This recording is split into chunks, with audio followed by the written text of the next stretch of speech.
आप सभी का हार्दिक स्वागत है इस सेशन में। कैसे हो आप सब? उम्मीद करता हूँ कि बढ़िया होंगे, मज़ेदार होंगे, स्वस्थ होंगे और तैयारी सबकी बढ़िया चल रही होगी।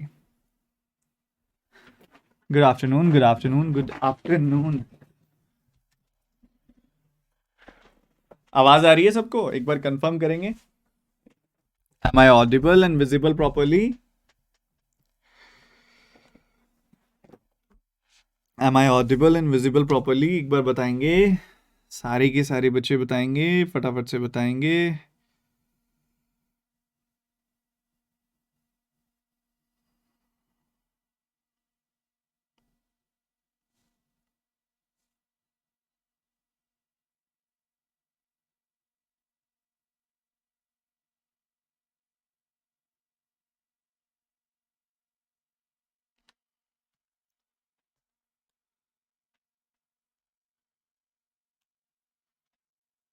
एक बच्चा कह रहा है 700 MB डेटा जा रहा है। आप अपना एक बार वो करवाओ, ऐप वगैरह देखो अपडेटेड है या नहीं है। ये अभी कुछ कुछ बच्चों के साथ ही इशू रह रहा है ये वाला, जिनकी ऐप अपडेटेड नहीं है। सर या फिर यस ऑफिसर की मर्चेंडाइज चाहिए? ले लो यार, ले लो, यही उतार के दे देता हूँ। तो क्या चल रहा है सबका? पुरानी क्लासेस रिवाइज है? वेन डायग्राम अच्छे से फिनिश कर लिया? वेन डायग्राम अच्छे से फिनिश कर लिया?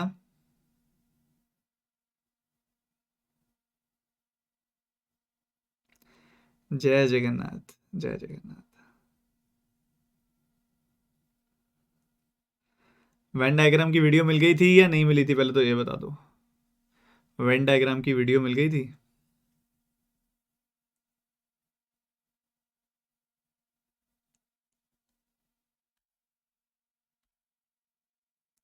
देखो कुछ बच्चों का 200 MB लगता है बस। तो वेन डायग्राम वाली वीडियो देख के परसों वाली क्लास भी और कल वाली क्लास अच्छे से देख लेना, ठीक है बॉस? ठीक है, क्लियर है कि नहीं है? अच्छा, परसेंटेज की क्लासेस ज़्यादा तो नहीं लग रही?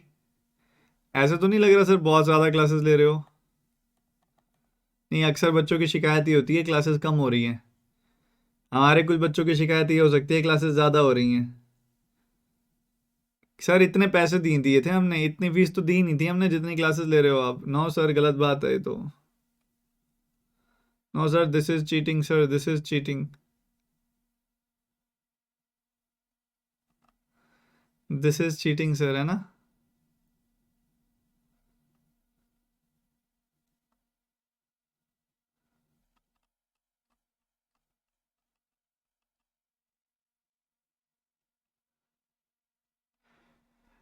ठीक है, अभी मैं थोड़ा सा ना मस्ती में पढ़ा रहा हूँ, सही बताऊँ तो आपको। मैं कोई टारगेट लेके नहीं पढ़ा रहा कि कितने परसेंटेज की क्लासेस में होना है ख़त्म। क्योंकि सच बताऊं तो मैं चाहता तो 4-5 क्लासेस में ख़त्म अभी तक हो चुका होता परसेंटेज ख़त्म। बट मैं खुद थोड़ा स्लो चल रहा हूँ, सच बताऊं तो। स्लो चलने का कारण ये है कि मेंस का पेपर है, बच्चों का सारा ध्यान ना उधर जाता है, कैसा कंटेंट, कितनी क्लासेस, क्या प्लानिंग, ये प्लानिंग, वो planning. And you better understand, आपका मेंस का पेपर होता तो ऑब्वियसली आपको भी ज़्यादा समय देना सही रहता। ये भी आप मानते हो ना कि आपको ज़्यादा समय दिया जाता है जब आपका मेंस का पेपर होता है, क्योंकि वो एक लास्ट स्टेज है, उसके बाद पेपर क्वालिफाई हो जाएगा, आपकी नौकरी लग जाएगी, जिसके लिए हम सब यहाँ पे हैं। ठीक है, तो मेरा ज़्यादा फोकस अभी उधर है। ठीक है, अब मैं आगे आने वाले में ना आपको पहले ही प्री डिफाइंड कर दूंगा सारी चीज़ें कि कितनी क्लासेस में आपका चैप्टर खत्म हो जाएगा। ज़रूरत पड़ी अगर तो आधा, एक आधी क्लास एक्स्ट्रा क्लास लेके ख़त्म करेंगे, नहीं पड़ी तो फिर उतने में हो ही जाएगा। ठीक है, क्लियर है? तो आप बताओ कितने बच्चे रेडी हैं, शुरू करवाएं, क्लास शुरू करें? न्यू वर्कशीट्स प्रोवाइड कर देता हूँ यार। मैंने ना पुराने जो आपके वन लाइनर्स है ना, उसकी कुछ और वर्कशीट्स बनाने के लिए बोली हुई हैं, वो आपको मिल जाएंगी। और परसेंटेज की वर्कशीट्स तो ऑलरेडी रेडी हैं। एक बार चैप्टर कंप्लीट हो जाए फिर दूंगा आपको मैं। अभी तक आप क्लासेस रिवाइज करते रहो, क्लास से रिवाइज करते रहो, क्योंकि पता क्या, मिक्स्ड क्वेश्चंस हैं वर्कशीट के अंदर, तो फिर ऐसा होगा कोई नहीं होगा, फिर तुम परेशान हो जाओगे। ठीक है, ओके रिपोर्ट है। अच्छा हाँ, एक और इम्पॉर्टेंट अपडेट आप सभी को मैं देना चाह रहा था। 29th डेट फाइनल हुई है, फर्स्ट भी नहीं हुई। मतलब 29th, मतलब फर्स्ट से तो बंद ही हो जाएगा। 29, 29 दिनों का ही महीना है ये। तो 29th फेब तक आप सभी जानते हो, आप सभी के लिए हमने एक मॉक टेस्ट की एक पूरा का पूरा वेबसाइट लॉन्च की, जहां प्रीमियम लेवल का कंटेंट मिल रहा है। जो बच्चे टेस्ट दे रहे हैं एसबीआई क्लर्क के, उनको पता है बहुत गजब की क्वालिटी है। ठीक है, 29 फरवरी हमने क्या किया था, जितने भी एस ऑफिसर पे ऑलरेडी बच्चे थे ना, उन सबको वो मॉक टेस्ट हमने इस हिसाब से देना प्रोवाइड किया था कि आपके बहुत ही ज़्यादा सस्ते में, मतलब 480 रुपीज़ में आपको पूरे साल के लिए मॉक टेस्ट मिल जाए। ऐसा उन बच्चों के लिए किया था जो ऑलरेडी एस ऑफिसर की सब्सक्रिप्शन जिन्होंने ली हुई है। उनको यस ऑफिसर का जो मॉक टेस्ट था वो YO60 कोड से 60% डिस्काउंट पे मिल रहा था। 1200 का है, 60% डिस्काउंट के बाद वो 480 का मिल रहा था तुमको। ये ऑफर 29 फेब को हम बंद कर देंगे। ठीक है, तो जो भी बच्चा लेना चाहे 29 फेब से पहले पहले ले लेना। ठीक है, उसके अंदर हमने पहले क्या था, शुरू शुरू में टॉपिक टेस्ट भी नहीं थे। अब हमने उसमें टॉपिक टेस्ट भी अपलोड कर दिए हैं। आपके वन लाइनर्स के टॉपिक टेस्ट अपलोड हो चुके हैं, परसेंटेज का भी टॉपिक टेस्ट अपलोड हो चुका है, शायद रेशो का भी हो रहा है। ठीक है, तो टॉपिक टेस्ट भी आपको मैंने उसी में ही ऐड कर दिए हैं।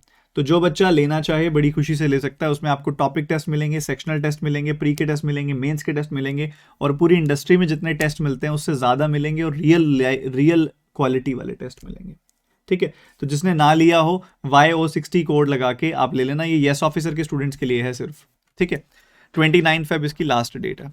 चलिए शुरू करते हैं। सारे के सारे बच्चे मेरी बात सुनते जाइएगा, मैं चैट ऑफ कर रहा हूँ। जितने भी बच्चे आ गए हैं बहुत बढ़िया, पंक्चुअल बच्चे हो तुम, टाइम से आ जाते हो। परसेंटेज का टॉपिक जो है वो अंडरस्टैंडिंग बिल्डअप करने के लिए है। जो किस चीज के लिए, प्रतिशत की अंडरस्टैंडिंग की, प्रतिशत का इस्तेमाल कैसे होता है, परसेंटेज निकालते कैसे हैं, परसेंटेज बढ़ाते कैसे हैं, परसेंटेज घटाते कैसे हैं, परसेंटेज निकालते कैसे हैं, जब कुछ परसेंटेज के साथ रिलेशन बनाया जाता है तो नंबर्स एज्यूम करके उसको कैसे सॉल्व करते हैं। इन सब चीज़ों की अंडरस्टैंडिंग ही परसेंटेज टॉपिक का निचोड़ है। ठीक है, और अभी तक हमने काफ़ी हद तक निचोड़ करने की कोशिश की है इन सब चीज़ों का। ठीक है, और इसमें सक्सेसिव हमने सीखा, इसमें जो प्रोडक्ट कॉन्स्टेंसी हमने सीखा, काफ़ी सारी चीज़ें हमने सीखी, और काफ़ी सारी चीज़ों के बारे में हमने बात भी की। ठीक है, एक छोटी सी चीज़ जो मैं अभी आपके सबके सामने रखना चाहता हूँ, पुरानी बातों को लेके जो पहले पढ़ा था, उसी बात को ध्यान में रखते हुए वो मैं आपके सामने अभी रखना चाहता हूँ। ये क्वेश्चन आपके सामने है, ज़रा इसको करने की कोशिश कीजिएगा एक बार। मैं हट रहा हूँ, आगे से हट रहा हूँ, टेंशन मत लो। ये लो, करो जल्दी करो। इस क्वेश्चन को करने की एक प्यारी सी कोशिश आप सबसे मैं एक्सपेक्ट कर रहा हूँ, जल्दी से करेंगे, आंसर निकालेंगे।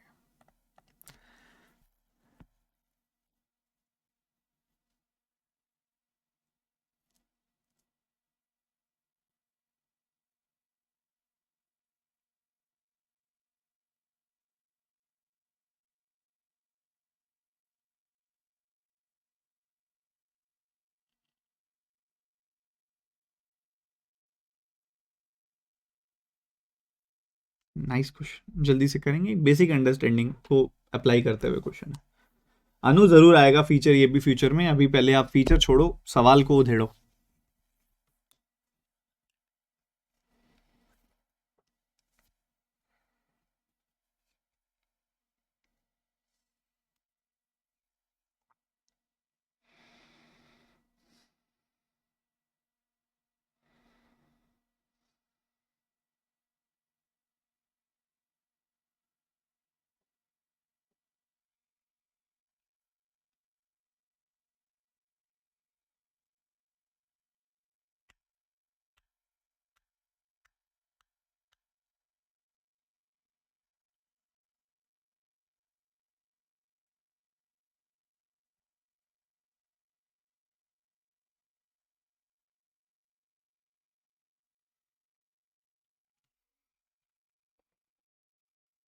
बच्चों वाला सवाल है ये, इसमें देर लगाओगे तो फिर कैसे, बड़े बन जाओ। अब तो इसमें देर नहीं लगानी।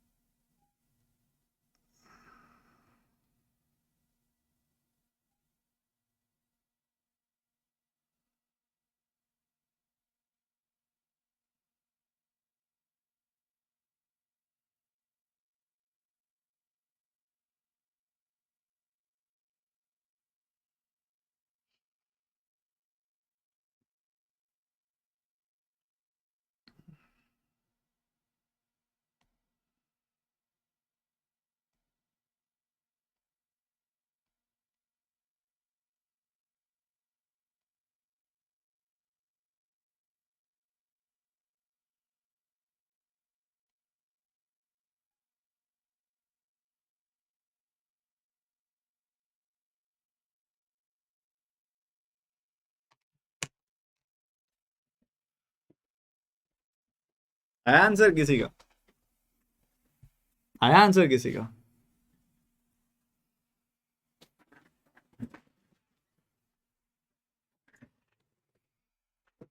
हा हा हा हा हा।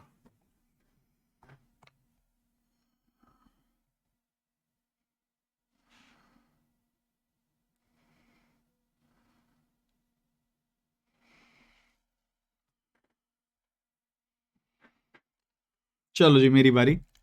एक सिंपल सी बात समझो आप। सिंपल सी बात समझो आप। मान लो कोई इंसान अगर 100 रुपए कमाता है। मान लो कोई इंसान अगर 100 रुपए कमाता है, उसमें से उसे 25 का टैक्स भरना है, तो उसके पास 75 रुपीज बचे। ठीक है। और अगर वो ड्यू डेट से पहले टेस्ट अपना जो है टैक्स भर देता है तो उसको रिफंड भी मिल जाता है। 64% तो रिफंड मिल जाता है। तो 25 का 64% कितना होगा? 25 का 64% होगा 16 रुपए। 25 का 64% कितना होगा? 25 का 64% होगा 16 रुपए। जो उसने 25 रुपए का टैक्स पे किया उसका 64% निकाल लो। 25 का 64% निकाल लो, चाहे 64 का 25% निकाल लो, आएगा तो 16 ना। तो 16 का उसको रिफंड मिल जाता है। तो उसकी फाइनली इनकम हो गई 91। फाइनली टैक्स कटने के बाद जो उसकी एक्चुअल इनकम आई वो 91 आ गई। पर अगर पर अगर वो ड्यू डेट के बाद टैक्स पे करता है तो उसके साथ क्या होता है? एक तो उसको रिफंड नहीं मिलेगा। रिफंड ना मिलने के साथ साथ उसको 44% की पेनल्टी भी लग जाएगी। तो 25 का 44% क्या होता है? वही जो 25% होता है 44 का, यानी कि 11। 11 की पेनल्टी लग जाएगी। अब 11 की पेनल्टी लग जाएगी, वो 11 इसमें और यहाँ पे देने पड़ेंगे इसमें से। 11 और देने पड़ेंगे इसको इसमें से। तो 11 जब इसमें से दे देगा, इसके पास नेट नेट बचे 64। तो वो कहता है कि रेशियो क्या होगी अगर वो, what will be the ratio of the percentage of his actual income अगर वो ड्यू डेट के बाद पे करे। ड्यू डेट के बाद पे कर रहा है तो उसको 64 देने पड़ रहे हैं आउट ऑफ 100। और अगर ड्यू डेट से पहले पे कर रहा है तो उसको 91 देने पड़ रहे हैं आउट ऑफ 100। तो इन दोनों वैल्यूज की रेशियो क्या आ जाएगी? 64:91। टना टना। अभिषेक तिवारी जी, वेन डायग्राम की मैंने बेसिक वीडियो डाल दी है, अब वो देखो जाके। 2 बार देखो, 3 बार देखो, 4 बार देखो, बार बार देखो, लिख लिख के देखो, इतना ज्यादा डूब के देखो उसके अंदर कि वो तुम्हारे दिमाग में बैठ जाए। उससे बढ़िया पढ़ाने के लिए कुछ भी नहीं है इस पूरी इंडस्ट्री में। और इवन मैंने भी, मेरे को भी नहीं पढ़ाया किसी ने इतना बढ़िया जितना बढ़िया मैंने तुमको वेन डायग्राम पढ़ा दिया। ठीक है, लैंग्वेज में फंस गए। खेल ही सारा लैंग्वेज का है। अरे बाबा मेरे, लैंग्वेज का ही खेल है, इमेजिनेशन का खेल है। और खुद को उस पर्सन की जगह रख के देखो। जब टैक्स भरना पड़ेगा ना ज़्यादा, तब समझ में आएगा कि लैंग्वेज के खेल का क्या करना है। थोड़ी एनर्जी डाउन लग रही होगी मुझे ना, स्टमक बड़ा अपसेट है, मेडिसिन वगैरह लेके आया हुआ हूँ मैं। और थोड़ा सा स्टमक एक भी था सुबह मेरा, तो इस वजह से सुबह वाली क्लास मैंने शाम को रखी हुई है। आज 6:30 PM पे मैं आज शाम को आपकी यूट्यूब वाली क्लास लूँगा। तो उसकी चलो वो छोड़ो बातें। थोड़ा मेरी एनर्जी या फिर थोड़ा वो चीज़ थोड़ी डाउन फील हो सकती है, तो मैं तो बुरा मत मानना उसका। पढ़ा मैं इतना बढ़िया दूंगा तुमको, सब समझ में आएगा। तो मैं कहना चाह रहा हूं कि अगर एक पर्सन 100 रुपए कमाता है, उसको 25 रुपए का टैक्स पे करना पड़ता है क्योंकि 25 का टैक्स है। और उस बेचारे के पास 75 बचते हैं। बट उन्होंने एक ये सिस्टम बनाया हुआ है कि अगर आप ड्यू डेट, मतलब जो लास्ट डेट फिक्स की गई है टैक्स भरने की, अगर उससे पहले पे कर देते हो तो तुम्हें 64% टैक्स वापस दे दिया जाएगा। तो 25 का 64% निकाला, मुझे 16 मिला। कैसे निकाला मैंने दिमाग में, मैंने देखा जो 25 का 64% होगा वही होगा 64 का 25%, यानी कि 1/4 ऑफ 64। मतलब 16 रुपए उसको वापसी मिल जाएंगे। 75 रुपए बन रहे, 65 बच रहे थे उसके पास, उसको 16 रुपए वापस मिल जाएंगे, 16 रुपीज वापस मिल जाएंगे। रिफंड मिल जाएगा उसको 16 रुपीज का। तो 91 रुपीज उसकी नेट इनकम हो गई। उसकी एक्चुअल इनकम, उसकी नेट इनकम हो गई 91 रुपीज। ठीक है, कॉमन सेंस है यार, ये तो कॉमन सेंस वाली बात की है मैंने। दूसरी तरफ अगर वो ड्यू डेट के बाद पे करे, जो उसकी लास्ट डेट रखी गई है ना, उसके बाद अगर वो पे करे, तो उस बेचारे के साथ क्या होगा? 100 रुपए मान लो वो कमाता है, 25 का टैक्स उसने पे किया, 75 बच गए। वो कह रहा है कि अगर, इस लाइन को पढ़ो, अगर वो ड्यू डेट के बाद पे करता है, एक तो उसको कोई रिफंड नहीं मिलेगा। जैसे आप देख पा रहे हो इधर 16 रुपीज का रिफंड मिला था, रिफंड नहीं मिलेगा इस बार।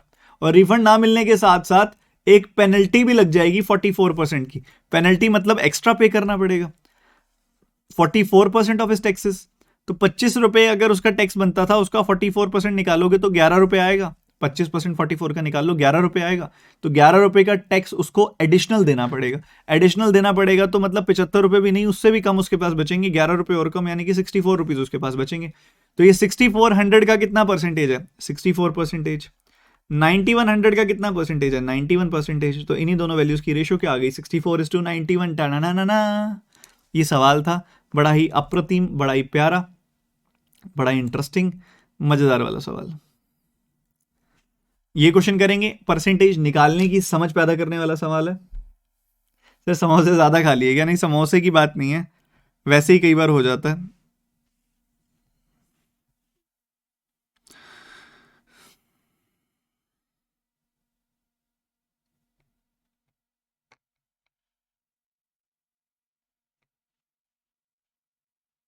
आंसर निकालो बच्चे, आंसर निकालो, फटाफट निकालो। समोसे तो मैं रोज खाता भी नहीं हूँ, पेपर के चक्कर में खाए गए।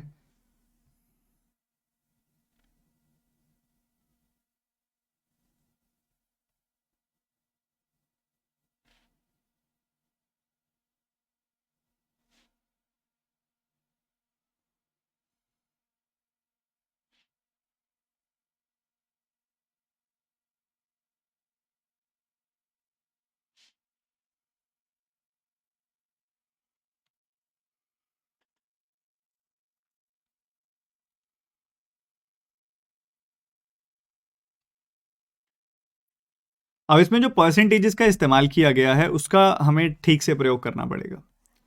ये जो है ये होता है 4/15, आप जानते हो 6.66% का 4 गुना, 1/15 का 4 गुना 4/15। ये आप जानते हो 6.25% का 5 गुना, यानी कि 1/16 का 5 गुना, यानी कि 5/16। तो ऊपर कहता है कि एक कॉलेज में जो बॉयज गर्ल्स है ना वो 15-16 की रेशो में है।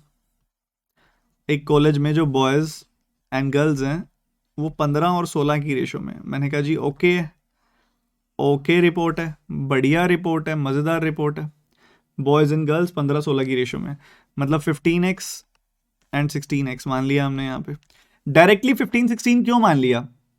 15-16 इसलिए मान लिया ना, अब देखो आपको यहाँ पे रेशो दी गई है, मतलब ऐसी दो वैल्यूज जो 15 और 16 की रेशो में हो, तो इनको वेरिएबल दे दो 15x 16x। तो इस रेशो में कोई भी वैल्यूज होंगी उसको हम यहाँ पे एज्यूम कर लेंगे number of boys and number of girls.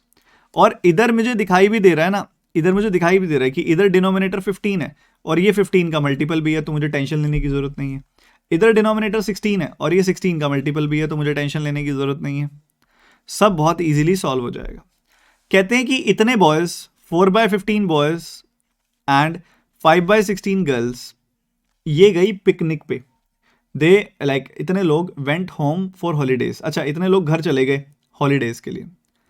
सही है यार, आपको दिया गया इतने प्रतिशत बॉयज इतने प्रतिशत गर्ल्स घर चली गई हॉलीडेज पे, ठीक है। तो बचे कितने? बच गए यहाँ पे 11x और बच गए यहाँ पे अगेन 11x, टोटल बच गए 22x। कहते हैं 22.5% of the remaining students went Kashmir for holidays. Okay जी, ये भी ठीक है, ये भी मजेदार है। तो कितना कह रहा है? कहता है जो बच गए बच्चे, कितने बच गए, कितने बच्चे बच गए? बचे हुए बच्चे हैं 22x। इस 22x में से भी क्या हुआ? 22.5%। कितना होता है? 45% का आधा, 9/20 का आधा, यानी कि 9/40। तो 9/40 बच्चे तो चले गए पिकनिक पे, तो बाकी कितने बच गए? 31/40 बच गए। ये कॉलेज में रुकेंगे, और जो कॉलेज में रुकेंगे ये टोटल बच्चों का, यानी कि 31x का कितना परसेंटेज है ये निकालना है आपने। देखो कितने प्यार से निकलेगा, x से x कट गया, 31 से 31 कट गया, 11/20 यानी कि 55%। कितना साधारण सवाल था, देखो कितना साधारणतया तरीके से हो गया, एकदम साधारण तरीके से हो गया। मैं दोबारा बताऊंगा क्योंकि क्वेश्चन में एक छोटा सा रोचक स्टेप था जो कई बच्चों के दिमाग में नहीं सही से बैठा होगा। देखो कुछ बच्चे हैं, हमें नहीं पता कितने बच्चे हैं, उनमें से कुछ कहता है बॉयज हैं और उनमें से कुछ कहता है गर्ल्स हैं। जो भी नंबर ऑफ बॉयज आएंगे ना मुझे उसका 4/15 निकालना है। मतलब जो भी नंबर ऑफ बॉयज मैं लूंगा ना वो 15 का मल्टीपल होना चाहिए। यहां मैं देख पा रहा हूं इधर ऑलरेडी 15 लिखा हुआ है। जो नंबर ऑफ गर्ल्स आएंगी ना, मुझे उसका 5/16 निकालना है। तो नो, जो भी मैं नंबर ऑफ गर्ल्स लूंगा ना, उसका 16 से वो मल्टीपल, 16 का मल्टीपल होना चाहिए। ठीक है, तो मैंने मान लिया कि बॉयज हैं 15x, गर्ल्स हैं 16x, और टोटल है 31x। टोटल है 31x, सही बात है। इसमें से अगर आप देखोगे तो 4/15 एक तरफ हो गए, बाकी बच गए 11x। ये तो गए घर पे, होम, घर पे गए। और इधर देखोगे तो 5/16 इसका करोगे तो 5x आ जाएगा, बाकी बच गए 11x। ये घर चले गए, ये बच गए। कहते हैं जो बचे हुए बच्चे हैं वो हैं 22x। उसका 22.5% तो चले गए कश्मीर, और बाकी बच रह रहे हैं कॉलेज में ही। जो रह रहे हैं कॉलेज में वो कितने प्रतिशत हैं टोटल बच्चों का, ये पूछा जा रहा है। तो सबसे पहले हमें ये निकालना पड़ेगा जो कॉलेज में रह रहे हैं वो कितने हैं। अगर इस वैल्यू का 22.5%, यानी कि 9/40, 22x का 9/40 अगर कश्मीर चले गए, तो बाकी कितने बच गए, 1 - 9/40 यानी कि 31/40 बच गए। तो इस 22x का 31/40 बच्चे ऐसे हैं जिन्होंने स्टे किया कॉलेज में। सो ये एक ऐसा काउंट आ गया, ऐसे बच्चों की वैल्यू आ गई जिन्होंने कॉलेज में स्टे किया। अब कॉलेज में स्टे हुए बच्चों का जो वैल्यू है वो टोटल बच्चों का कितना परसेंटेज है, 31x का। टोटल बच्चे हैं 31x, उसका कितना प्रतिशत है। तो 31 से 31 गया, x से x गया, 2 से काटा 11, 2 से काटा 20, 11/20, 20 से काटा 5 बार, 55%।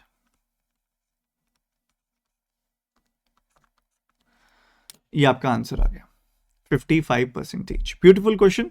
एक अंडरस्टैंडिंग, नंबर मानने कैसे हैं, नंबर से शुरू कैसे करना है, नंबर्स को खत्म कैसे करना है। ठीक, एक और साधारणतः सवाल, थोड़ा बेसिक अंडरस्टैंडिंग वाला सवाल, जरा कोशिश करो, फिर मैं तो बताऊंगा ही। इसको बोलते हैं बेसिक एप्लीकेशन ऑफ परसेंटेज। कोई टाइप नहीं है ये, एक बेसिक एप्लीकेशन है, बट बेसिक एप्लीकेशन के बहुत सारे सवाल बनते हैं, और इस बेसिक एप्लीकेशन से बहुत अच्छी अंडरस्टैंडिंग भी बनती है।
एक ही जो इनकम थी ना, वो 80 थी, 80x मान लो, 75x मान लो। जरूरत पड़ेगी तो उसके बाद कोई और नंबर एज्यूम कर लेंगे, मल्टीप्लाई भी कर लेंगे जिस नंबर से जरूरत होगी, पर अभी के लिए हम शुरू कर सकते हैं।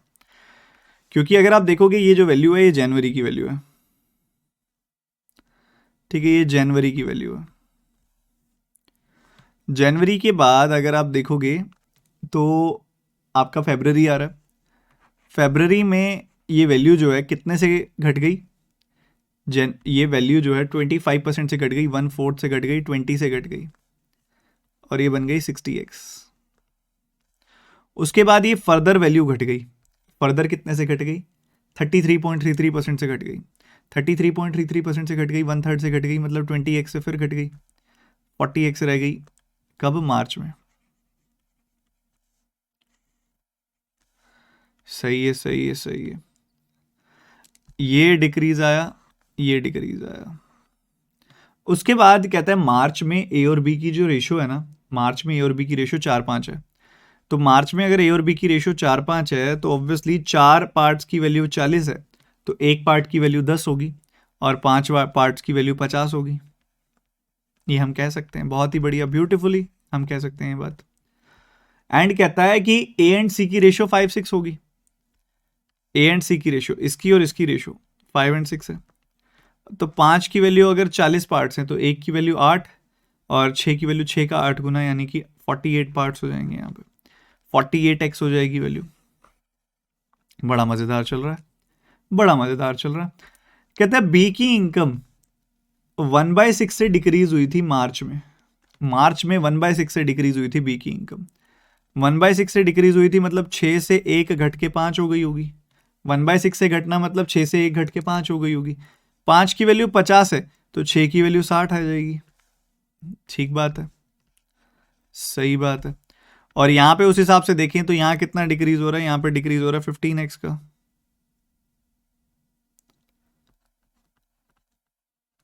यहाँ 15x का डिक्रीज हो रहा है, यहाँ 10x का डिक्रीज हो रहा है, ऐसे चल रहा है।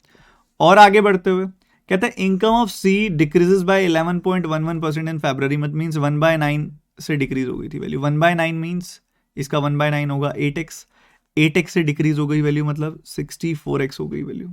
सही है। और यहाँ पे देखोगे तो फर्दर कितना से डिक्रीज हो गई, 16x से डिक्रीज हो गई।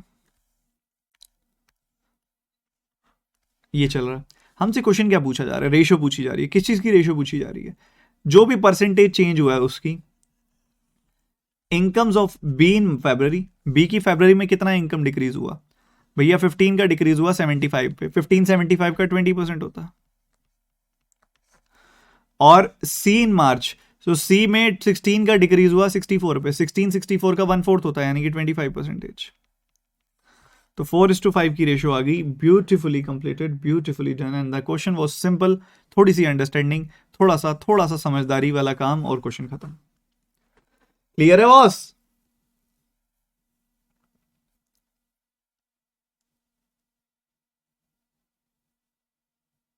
सारे बच्चे एक साथ बताओ।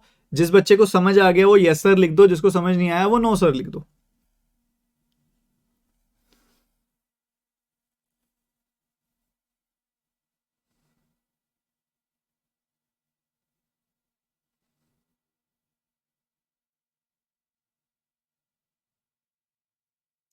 लैंग्वेज को आपको 4-5 बार पढ़ना पड़ेगा। शुरू शुरू में जब आप बिगनर होते हो तो आपको लैंग्वेज समझ नहीं आती। मैं आपकी जगह होता तो क्या पता मुझे भी ना आती। ठीक है, तो उस चीज़ को लेके ज़्यादा कंसर्न मत दिखाओ कि मुझसे हो नहीं रहा, मुझसे हो नहीं रहा। Keep doing, keep doing, keep doing, होने लगेगा धीरे धीरे। रिपीट करता हूँ मैं एक बार, ध्यान से सुनना। हमें दिया गया है स्टार्टिंग में 80 75 एंड 72 ये रेशो है। हमने लिख दिया एज इट इज 80 75 72, तो हमने नंबर्स मान लिए अपने 80x 75x 72x, बड़े प्यार से। ए की इनकम 25% से घटा दो फरवरी में जाते हुए। 25% मतलब 1/4। 80 का 1/4 कितना होता है? ये देखो 80 है ना इनकम, 80 का 1/4 कितना होता है? 20 से घटा दिया, वैल्यू 60 हो गई। कहता है इसको फर्दर मार्च में जाते हुए 33.33% यानी कि 1/3 से घटा दो। सो 60 को 1/3 से यानी कि 20 से घटाया, 40 हो गई वैल्यू। फिर कहता है इन दोनों की रेशियो 4:5 है। इन दोनों की रेशियो 4:5 है।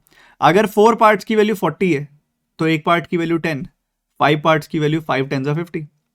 फिर कहता है इसकी और इसकी रेशियो जो है ना वो 5, इसकी और इसकी रेशियो 5:6 है। इसकी और इसकी, इन दोनों की जो रेशियो है ना वो कहता है 5:6 है। अगर 5 यूनिट की वैल्यू 40 है तो एक की वैल्यू कितनी हो गई? 8। तो 6 की वैल्यू 6 गुना 8 यानी कि ये 48x हो जाएगी। तो यहां से हमारे पास रेशियो आ गई, रेशियो आ रही है। उसके बाद वो कहता है कि मार्च में जाते हुए बी की इनकम 1/6 से घटी थी। मार्च में जाते हुए बी की इनकम जो है 1/6 से घटी थी। तो फेब मार्च 1/6 से इनकम घटी थी, 6 पे 1 घट के 5 हो गई थी। ये बी की बात हो रही है। तो आपके सामने है कि ये वाली वैल्यू तो अपने पास है 50, तो ये वाली वैल्यू 50x है, तो ये वाली वैल्यू ऑब्वियसली 60x होगी ताकि 6:5 की रेशियो जस्टिफाई कर सके हम। तो 60x एंड 50x आ गई ये वैल्यू, 60x एंड 50x। उसके बाद कहता है फरवरी में जाते हुए सी की इनकम 1/9 से घटेगी। ये देखो, फरवरी में जाते हुए सी की इनकम 1/9 से घटेगी। अगर सी की इनकम 1/9 से घटेगी, 72 का 1/9 क्या होता है, 8x होता है, तो 8x से घटेगी, 8x से घटेगी वैल्यू, 72 का 1/9 होता है 8x से घट गई वैल्यू, कितनी आ गई 64x। और यहां पे तो 48x ऑलरेडी है, तो यहां कितनी घटी, 16x घटी। ये सब चार्ट बना लेते हैं बच्चे, क्वेश्चन नहीं समझ पाते कई बच्चे। क्वेश्चन मैं समझाऊंगा, टेंशन ना लो। हमने रेशियो बतानी है, किसकी रेशियो बतानी है, परसेंटेज की। इंक्रीज या डिक्रीज जो भी हो रहा है वो देख लो, कहां से कहां। In the incomes of B इन फेब्रवरी, फेब्रवरी मतलब पीछे से ही चेक कर रहा होगा, जनवरी से फरवरी आते हुए। अगर आप बी को देखते हो ध्यान से, बी को देखते हो, जनवरी से फरवरी तक आते हुए क्या हो रहा है, डिक्रीज हो रहा है। Yes sir. कितने का डिक्रीज हो रहा है, 15x का। ठीक बात है, 15x का डिक्रीज हो रहा है कितने पे, 75x पे। तो 15x का डिक्रीज है बॉस 75x पे है, तो 100 पे कितना, 20% आ गई ये वैल्यू। और क्या चाहिए अपने को, और चाहिए सी का मार्च में। तो फरवरी से मार्च आते हुए सी में देखो, सी में देखोगे आप, फरवरी ये है, मार्च ये है, 64 से 48 आते हुए 16 का डिक्रीज होगा, 16 का डिक्रीज होगा कितने पे, 64 पे, तो 100 पे कितना, 1/4, 25%। तो 20% और 25% की रेशियो आ जाएगी 4:5। Such a nice and beautiful question, such a nice and beautiful question. एक और क्वेश्चन करेंगे, एक वेरिएबल सा देके आपको डराने का प्रयास किया हुआ है। आप क्वेश्चन को 4-5 बार रीड करो, लिख लिख के समझने की कोशिश करो, जितना समझ में आता है उतना समझो। मैं बैठा हूं कराने के लिए, मैं कराऊंगा।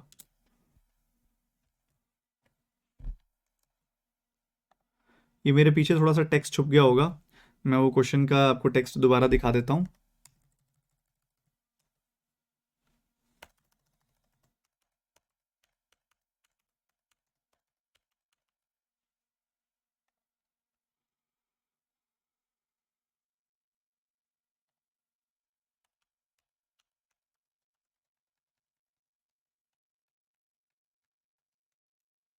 हाँ, तो यहां पे क्या हो रहा था, यहाँ पे 15 का डिक्रीज हो रहा था 75 पे, 15 का डिक्रीज 75 पे, तो 100 पे कितना, 20%।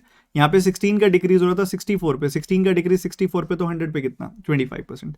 तो 20% एंड 25% आ रही थी आपकी वैल्यू।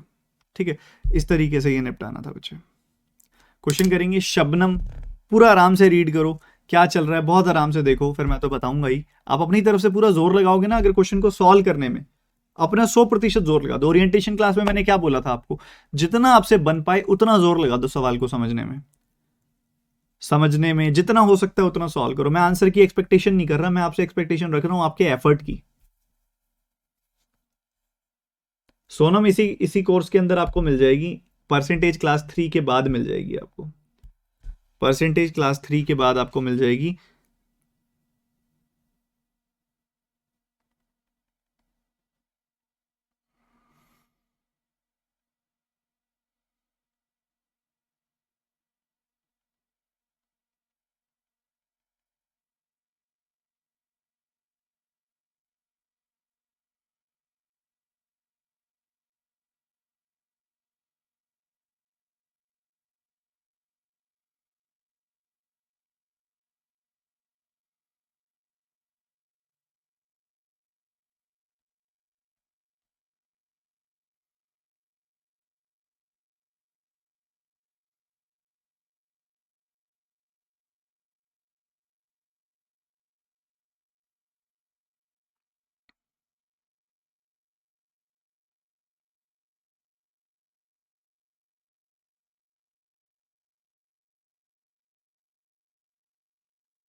शबनम ने X% of his her monthly income save की।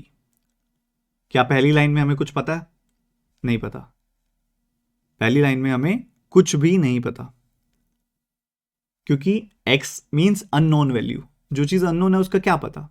तो एक बार बस हल्की हल्की रीडिंग ले लो फर्स्ट लाइन की, हमें उससे लोड नहीं लेना। Move to next line move करते हैं। उसके बाद next month her income was increase by 20%, ये अच्छी वैल्यू है। हमें करंट मंथ और नेक्स्ट मंथ के बीच में एक रिलेशनशिप पता चल रहा है।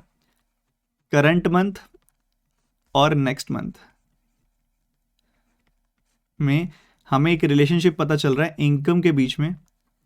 क्या पता चल रहा है इनकम के साथ हमें कि भैया इनकम 20% से बढ़ेगी, इनकम 20% से बढ़ेगी, ये पता लग रहा है। Her expenditure was increase by 50%। आपको बताया था मैंने रिसेंटली कि एक आदमी, एक इंसान, एक महिला, कोई भी अगर जो भी कुछ कमाता है उसको दो हिस्सों में बाइफरकेट करते हैं। Income is equal to expenditure plus saving. Expenditure और सेविंग के सम को हम इनकम कहते हैं। या इनकम का दो काम हो सकता है, या तो वो खर्च करता है या उसको बचा लेता है, दो ही काम करता है वो। ठीक है, तो कहता है एक्सपेंडिचर 50% से बढ़ गया, एक्सपेंडिचर 50% से इंक्रीज हो गया, विच is 3 times of our new savings, जो उसकी नई सेविंग्स का 3 टाइम्स है। ये बड़ी काम की लाइन है, ये बड़ी काम की लाइन है। तो अगर मैं समझूं, यहाँ पे समझाऊं आपको और समझने का प्रयास करूं, तो एक काम करो, हमें क्या चाहिए 3 टाइम्स ना। तो अगर मैं इस वैल्यू को मान लूं, फॉर एग्जाम्पल 200x मान ली मैंने, ये वैल्यू मान लो मैंने, ये मान ली 200x। 200x का 50% बढ़ेगी वैल्यू तो कितनी हो जाएगी? 300x। ठीक है, और ये जो नया वाला एक्सपेंडिचर है, her expenditure was increase by 50% which is 3 times of new savings. ये किसका? नए वाली सेविंग्स का 3 टाइम्स है। मतलब नए वाली सेविंग्स इसका 1/3 होगी, 300 का 1/3 यानी कि 100 हो गया। तो टोटल आ गई वैल्यू 400। 400 किससे 20% ज्यादा होता है? 20% मतलब 1/5 ज्यादा, 5 पे 6 ज्यादा। तो 6 यूनिट की वैल्यू अगर ये चाहिए अपने को, तो थोड़ा सा और मैनिपुलेशन करना पड़ेगा हमें, अगर नंबर्स थोड़े ठीक करने हैं हमने। तो इसको 6 का मल्टीपल बनाने के लिए मैं क्या करता हूं, इसका 3 गुना कर देता हूं। इसका 6 का मल्टीपल बनाना है ना, इसको 3 गुना कर देते हैं ताकि आसानी रहे। 3 गुना इसका भी होगा, इसका भी होगा, इसका भी होगा, इसका भी होगा, क्योंकि सारे नंबर्स एसोसिएटेड हैं आपस में। तो मैंने ले लिया इसको 600x, इसको ले लिया 900x, ये हो गया 300x,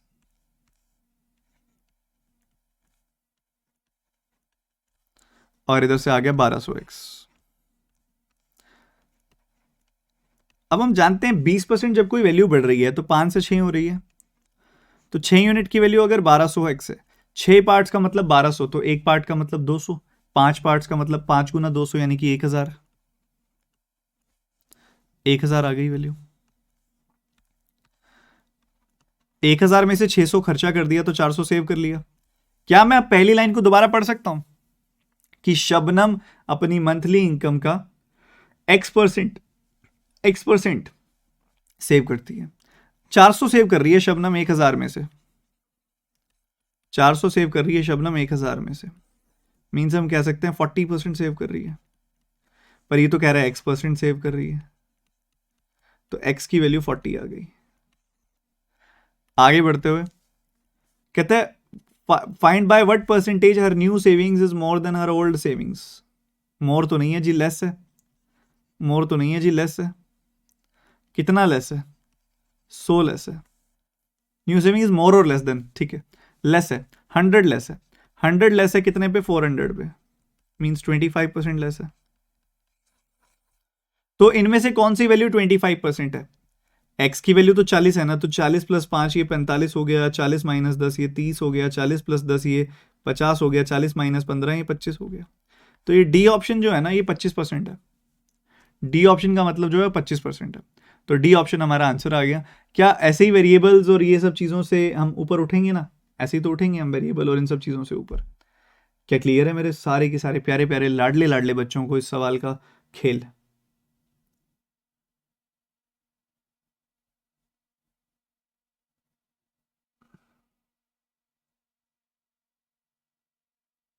मैं दोबारा बता देता हूँ एक बार। पता है कि आपको फोकस रखना पड़ेगा, और कुछ भी नहीं है इसमें, बड़ी बात नहीं है कोई भी।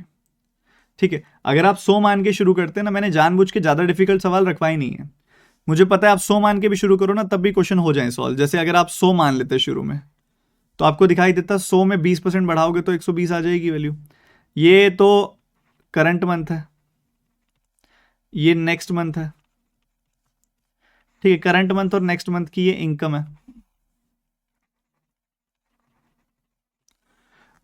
उसके बाद कहता है कि उसके बाद कहता है कि इनकम चाहे 100 120 ना मानो, आइडियली तो शुरू तो करना चाहिए आपको एक्सपेंडिचर से, एक्सपेंडिचर से शुरू करना चाहिए था। सेविंग्स ऐसा होता, कहता है कि इनकम बढ़ गई 20% से, एक्सपेंडिचर बढ़ गया 50% से। दोनों चीजें के बारे में बता रहा है आपको। एक्सपेंडिचर 50% से बढ़ गया मतलब 1/2 से बढ़ गया, तो इन दोनों की वैल्यू 2:3 है। 2:3 की रेशियो हो गई इन दोनों की। 50% से बढ़ना मतलब 2:3। और कहता है विच is 3 times of new savings. ये वैल्यू जो है ये 3 टाइम्स है, तो ये भी इसी के साथ लिंक हो गई वैल्यू सेविंग्स।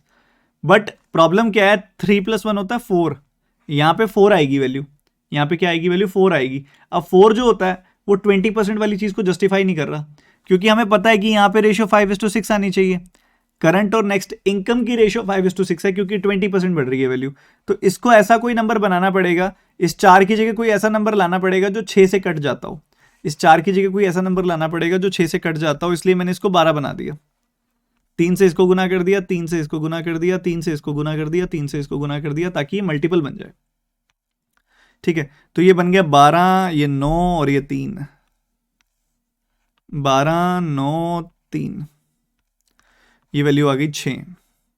अब हम बड़े कंफर्टेबल हैं अब तो। क्यों? क्योंकि हम यहाँ जानते हैं कि 20% का इंक्रीज हो रहा है, 5 से 6 हो रही है वैल्यू। तो 6 यूनिट की वैल्यू 12, तो 1 यूनिट की वैल्यू 2, 5 यूनिट की वैल्यू 5 गुना 2 यानी कि 10 हो गई। 10 में से 6 गया, मिलेगा 4। तो ये बंदा कितना सेव कर रहा है? 4 सेव कर रहा है 10 पे, 4 सेव कर रहा है 10 पे, मीन सीधी सी बात है 40% सेव कर रहा है। तो आपको पता है एक्स की वैल्यू हो गई 40%। हमें क्या निकालना है कि नई सेविंग पुरानी सेविंग से कितने प्रतिशत लेस है। नई सेविंग पुरानी सेविंग से 1 कम है, 1 कम है 4 पे, यानी कि 25% कम है। तो इनमें से कौन सी वैल्यू जो है वो 25% को डिनोट कर रही है? तो जवाब है इनमें से ये वाली वैल्यू 25% को डिनोट कर रही है। 40 - 15 25%। क्लियर है? अरे बोल मेरे भाई, अब तो मैंने रिपीट कर दिया।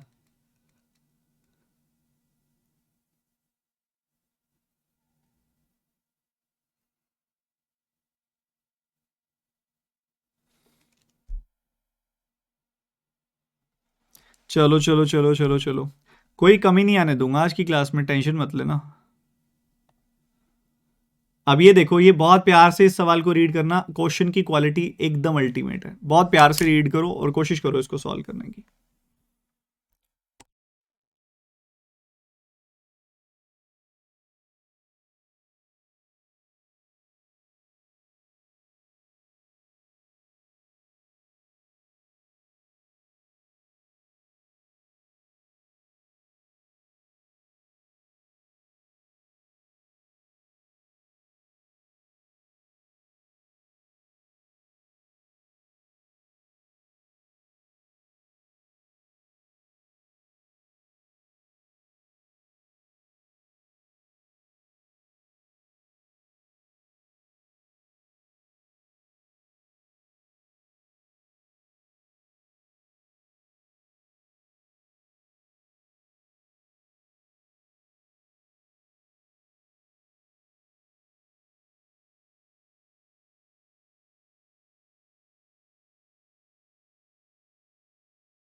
केशव, जो इनकम्स पूछी है ना, वो बेसिकली ये पूछा है कि आप जितना आप कमाते हो उसमें से टैक्स पे करने के बाद जो आपके पास एक्चुअल बचता है, वो वैल्यू आपकी टोटल इनकम का यानी कि 100 का कितना परसेंटेज है। बस ये पूछा था और कुछ भी नहीं। इसी वजह से हमने देखा था कि 6400 का कितना परसेंटेज है, 9100 का कितना परसेंटेज है। ठीक है, नेट इनकम आपकी कितनी प्रतिशत है। तो कहता है एक पाइप है, लंबा सा पाइप है, उस पाइप को हमने 2 हिस्सों में काट दिया। छोटे वाला जो पीस है वो 44.44% यानी कि पूरी लेंथ का 4/9 है। पूरी लेंथ का 4/9 है। मान लो ये हमारा पाइप है, ये हमारा पाइप है, और इस पूरे पाइप की जो लेंथ है मान लो वो लेंथ है 9x। तो छोटे वाला पोर्शन जो है वो बन जाएगा 5x 4x, और बड़े वाला पोर्शन बच जाएगा 5x 4x। ठीक है, बढ़िया है जी।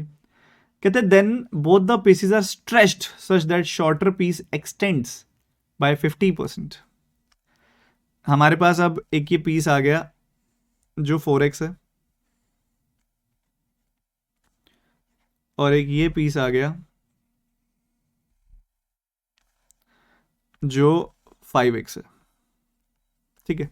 कहते हैं अब हमने इनको खींचा, इस तरीके से खींचा कि ये 50% से बढ़ जाए, 4x का 50% कितना होता है 2x, 2x से बढ़ जाए यानी कि 6x हो जाए वैल्यू, और इसको खींचा इस हिसाब से कि 60% से बढ़ जाए यानी कि 3/5 से बढ़ जाए यानी कि 3x से बढ़ जाए यानी कि 8x हो जाए। ओके जी, बड़ी मजेदार बात है। अब कहते हैं both the pipes are joint together, दोनों पाइप्स को जोड़ दिया, तो दोनों पाइप्स को जोड़ने के बाद नए वाली लेंथ क्या आ गई 14x, पुराने वाली लेंथ क्या थी 9x। तो कहते हैं कितने प्रतिशत overall length of the pipe बढ़ गई, तो length of the pipe 5x बढ़ गई, 5x बढ़ गई 9x पे, तो 100x पे 100 पे कितना, तो 5/9 मीन्स 55.55%। अगर तुमने ये सवाल भी गलत किया तो एक एक को घर आके कूटना बनता है या नहीं बनता है? सर क्वेश्चन को कॉपी पे सॉल्व करना चाहिए या दिमाग में? यार मैंने तुमको एक बार भी बोला दिमाग में करना, तुम अभी कॉपी में करो, जितना कर सकते हो करो, जल्दबाजी मत करो। अपने दिमाग में होगा तो अपने आप होगा, दिमाग में होगा तो अपने आप होगा, जल्दी मत करो, खुद से एकदम से हीरो नहीं बनना हमने। ये देखो ध्यान से समझो, बहुत ही पेशेंस के साथ इस क्वेश्चन को देखो और सॉल्व करो।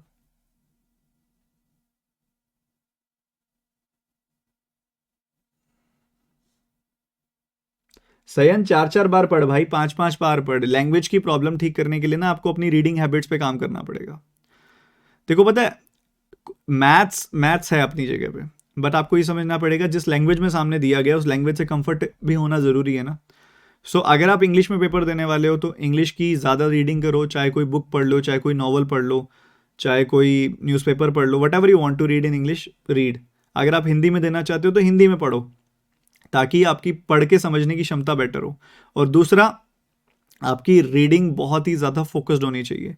जब आप रीड कर रहे हो तो हल्का फुल्का रीड मत करो, पूरा ध्यान से, पूरा अपना पूरे दिमाग का 100% फोकस वहां पे गाड़ के ढंग से पढ़ो कि मतलब क्या कह रहा है वो, बोलना क्या चाह रहा है, समझाना क्या चाह रहा है।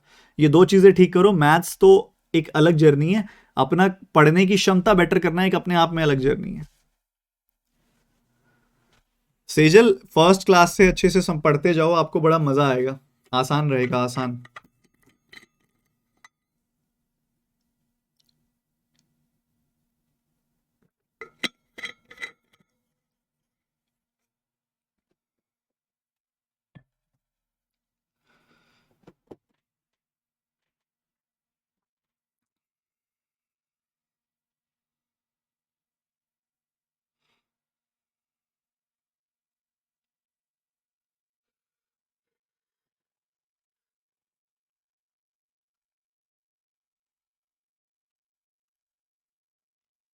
क्या मैं कह सकता हूं कि प्राइस ऑफ अ टिकट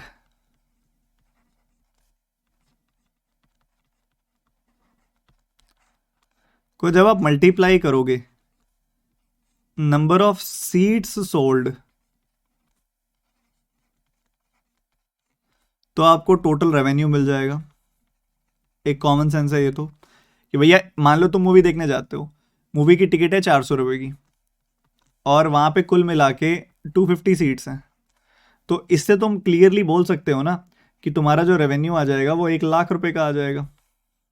ठीक है, तुम्हारा जो रेवेन्यू आ जाएगा वो 1 लाख रुपए का आ जाएगा। इस बात से तुम बोल सकते हो भाई नंबर ऑफ सीट्स को नंबर ऑफ टिकट से, प्राइस ऑफ टिकट से मल्टीप्लाई कर दो। तो ये फॉर्मूला एक कॉमन सेंस वाला फॉर्मूला है। और अगर तुम देखो सीट्स निकालनी हो कि भैया सीट्स कितनी बिकी होंगी या कितनी सीट्स होंगी, तो आप क्या कर सकते हो, रेवेन्यू को डिवाइड कर सकते हो प्राइस ऑफ टिकट से, प्राइस ऑफ 1 टिकट से डिवाइड कर दो।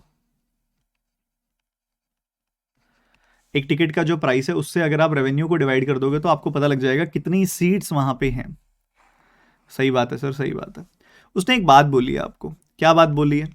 उसने बोली है कि रेवेन्यू में क्या हुआ, रेवेन्यू, इनिशियल रेवेन्यू और फाइनल रेवेन्यू में क्या चीज चल रही है, सुनना जरा ध्यान से, फोकस के साथ सुनना। रेवेन्यू में उसने एक बात बोली है कि revenue got increase by 60%। 60% means 3/5। 5 अगर इनिशियली रेवेन्यू था तो अब 3 बढ़ के 8 हो गया है, ये बात हम समझते हैं। और price of 1 ticket, price of 1 ticket जो है वो 4% से डिक्रीज हो गया। 4% मीन्स 1/25, तो 25 पे एक घट के 24 हो गया।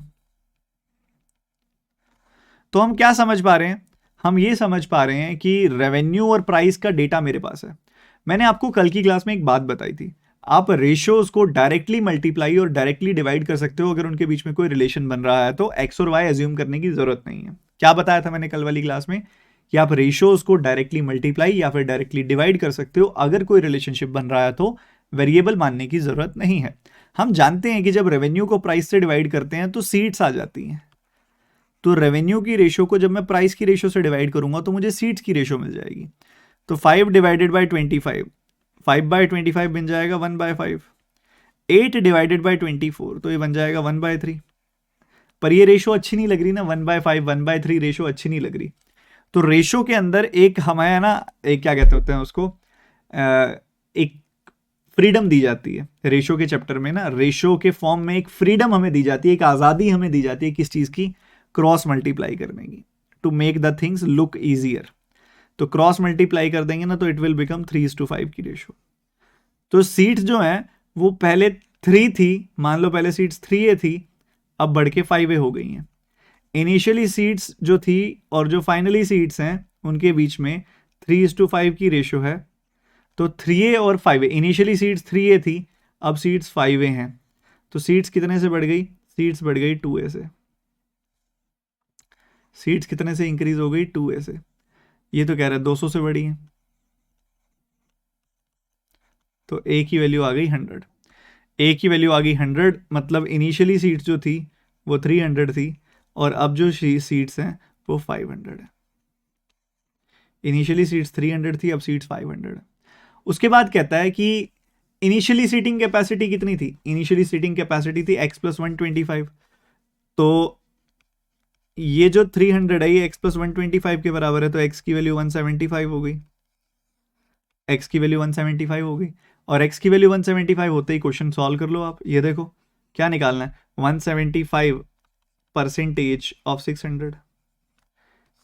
ये 25% का 7 गुना है, 25% का 7 गुना है ना। तो 1/4 का 7 गुना मीन्स ये 7/4 है।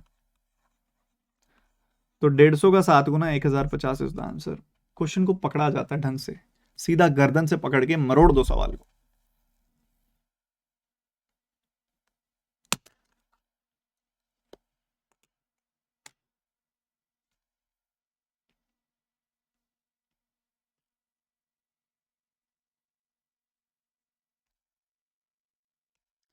प्रोडक्ट कॉन्स्टेंसी जैसा है क्या सर ये? कुछ प्रोडक्ट कांस्टेंट कहाँ है यहाँ पे? कांस्टेंट तो नहीं है, रेवेन्यू सेम तो नहीं रहा, तीनों चीजें बदल रही हैं। तो प्रोडक्ट कॉन्स्टेंसी जैसा नहीं है ये। कांस्टेंट का मतलब ही हो गया सेम होना।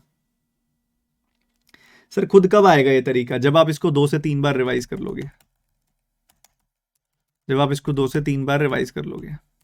अब बच्चा कहता है कि इस सवाल में पूछ रहा था 48 कहाँ से आया? 48 कहाँ है? इसमें तो यूज ही नहीं किया हमने 48 का कुछ। सर 48 कहाँ से आया? अब यार ऐसे तो मत करो यार, बच्चे पूछ रहे हैं 5/8 कहाँ से आया। मैंने देखो एक बात बताओ, दोनों हाथ जोड़ के रिक्वेस्ट किया था ना कि सीधा आके ये क्लासेस देखना मत शुरू करो।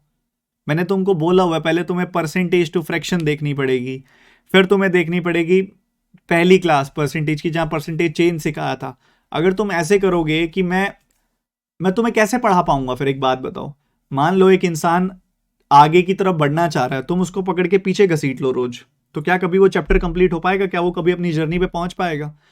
अगर तुम को 5:8 नहीं पता, तो मैं ये क्लियरली बात मान लू ना कि तुमने परसेंटेज टू फ्रैक्शन नहीं देखा हुआ, तुमने फर्स्ट क्लास नहीं देखी हुई जिसमें परसेंटेज चेंज का कॉन्सेप्ट सिखाया था।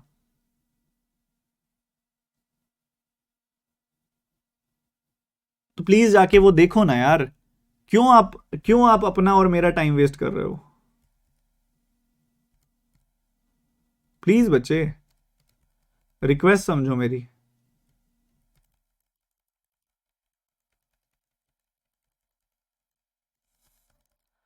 अभी 48 वाला डाउट कौन से क्वेश्चन का है?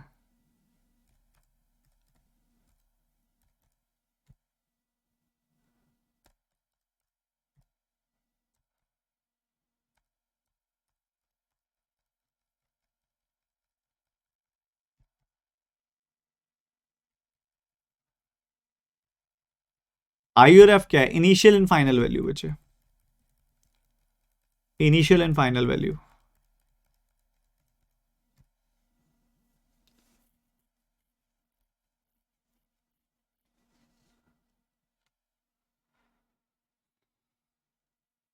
अच्छा, ये वाला 48 कैसे आया?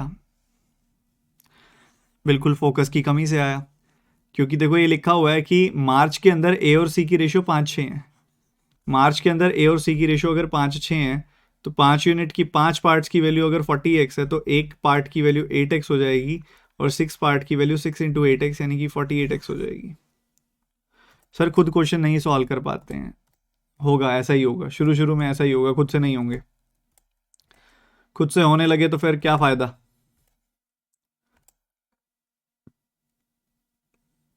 ये बताओ, इसका आंसर बताओ। P is equal to Q into T into U divided by V. If Q is increased by 20%, U is decreased by 75%, then the value of V is increased by 12.5%. What by what percentage T must increase or decrease such that the value of P remains constant? ध्यान से करना है इस question को, ध्यान से करना है इस क्वेश्चन को।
इशिता, आप कह रहे हो ना जो ये एक्चुअल फर्स्ट क्वेश्चन में एक्चुअल इनकम विदाउट टैक्स बताया था, तो 100x से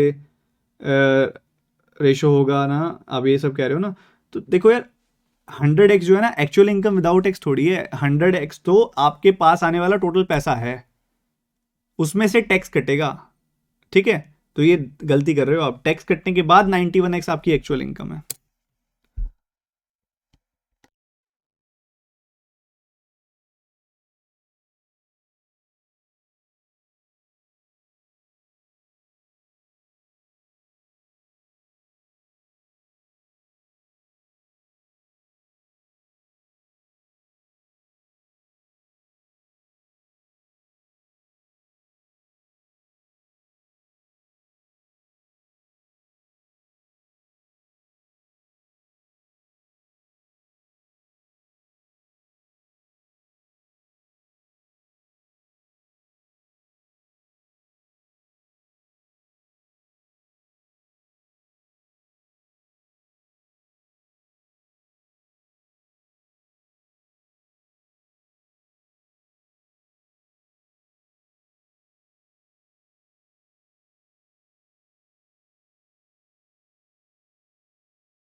माफ़ी चाहूँगा बच्चों, आज मेरे सिर पे ना 8-10 काम है, और घर वालों के भी काम है, ऑफिस के भी काम है, इसलिए कॉल पे कॉल आई जा रही है। कुछ कॉल्स मैं काट भी नहीं सकता बीच में, क्योंकि फिर वो काम रुक के खड़ा हो जाएगा, बट मैं बैलेंस कर लूँगा, टेंशन मत लेना।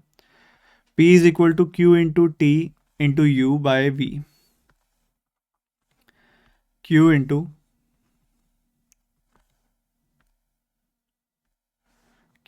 T into U by V. ये चल रहा है, देखो ये चल रहा है ना। अब इसके अंदर वो क्या बोल रहा है आपको, बोल रहा है कि Q की वैल्यू को आप 20% बढ़ा दो। Q की वैल्यू को 20% बढ़ाने का क्या मतलब है, Q की वैल्यू को 20%, जो भी वो चीज़ें करने के लिए बोल रहा है ना, उसमें आप एक काम करो। लास्ट में उसने एक बात बोली है कि P की वैल्यू सेम रहनी चाहिए। मतलब एक तरीके से Q1 T1 U1 by V1, Q1 T1 U1, Q1 T1 U1 by V1 will be equal to Q2 T2 U2 by V2 होना चाहिए। यही कहना चाह रहा है वो। सबसे पहले कहता है कि Q की वैल्यू को 20% बढ़ा दो। Q की वैल्यू अगर यहां 5 है, तो इधर इसकी वैल्यू को 6 कर दो। ठीक है, मैंने ऐसा कर दिया, बढ़िया जी। कहते हैं U को डिक्रीज कर दो 75% से, 3/4 से U को डिक्रीज कर दो। तो अगर यहां पे 4 है, 4 पे 3 घटा दोगे तो 1 हो जाएगी वैल्यू। ये भी ठीक है। V को इंक्रीज कर दो 1/8 से, V को इंक्रीज कर दो 1/8 से। अगर ये वैल्यू 8 है तो ये वैल्यू 9 हो जाएगी। ठीक बात है। तो कह रहे टी के बीच में क्या रिलेशन बनेगा, ये बता दो बस आप। तो अगर आप नोटिस करोगे तो टी के बीच में क्या रिलेशन बन रहा है, ये 2 बार कटेगा, 3 से काटोगे ये 2 बार कटेगा, 3 से काटोगे ये 3 बार कटेगा।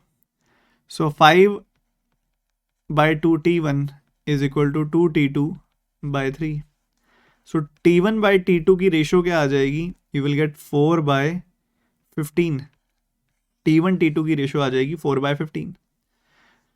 तो टी की जो वैल्यू है बेसिकली वो 4 से 15 हो जाएगी। 4 से 15 हो जाएगी मतलब 11 बढ़ जाएगी। 11 बढ़ जाएगी 4 पे, तो 100 पे कितनी, तो 25 का 11 गुना 275% बढ़ जाएगी वैल्यू। ऐसे किया जाता है, ऐसे सवालों को सॉल्व, ऐसे क्वेश्चंस को सॉल्व किया जाता है। मजा आया, आनंद आया।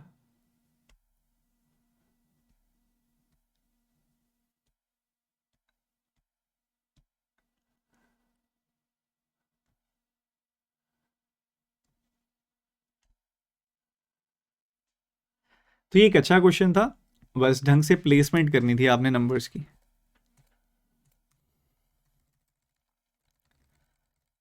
एक बार प्रॉपर स्पेसिफिक टाइप्स के अलावा क्या क्या रह गया मैं देख लेता हूँ। So we have completed this question, we have completed this question, ये भी कर लिया है, ये भी डन है, ये भी डन है, ये भी डन है, ये भी डन है, ये भी डन है, ये भी डन है, ये भी डन है, ये भी डन है, ये भी डन है, ये भी डन है, ये भी ये करेंगे।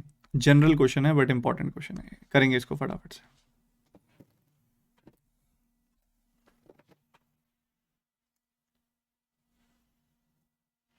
कमीशन बेस्ड तो कराऊंगा, वो तो प्रॉपर टाइप बेस्ड है ना। कई बार ना non type based percentage understanding वाले क्वेश्चंस पहले करने जरूरी हैं।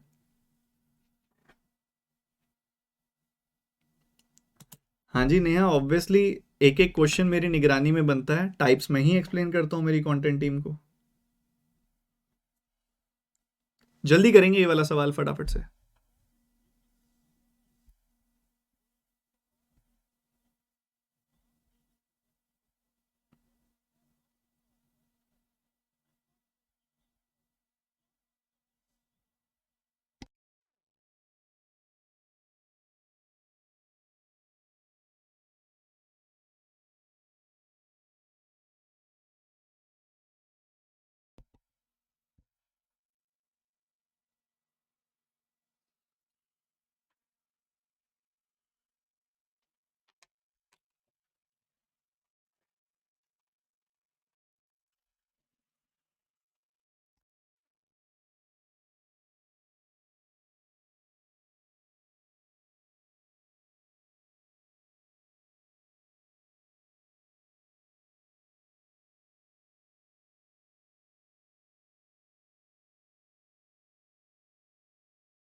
एक स्कूल में ना 15 क्लासेस हैं टोटल। एवरेज वेट हर एक क्लास का बराबर है। क्लास का मतलब उस क्लास के बच्चों का, ठीक है। Average weight of each class is equal, मतलब हर एक क्लास के बच्चों का एवरेज वेट जो है बराबर है।